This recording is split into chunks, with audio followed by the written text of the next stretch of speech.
All right, they're going to take a look back at probability. So this is asking how many 5-character passwords, that means there's 5 letters or numbers to enter. And in this case, it wants us to use the letters A to Z.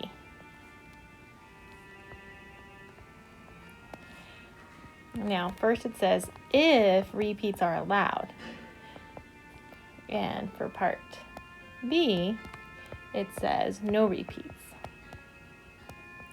And so really the way I like to think about it is that you're filling up basically 5 different positions for our 5-digit or 5-lettered password. And so there are 26 letters, A to Z, so there's 26 possibilities. And so the first part of our password, there's 26 ways to enter it.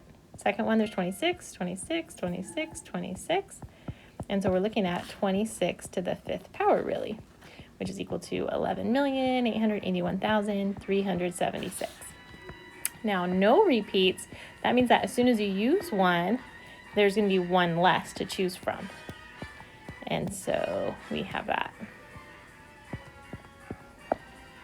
And so another way to write that, this is really permutation. You're taking 26 letters and you want 5 of them, and the order is mattering there.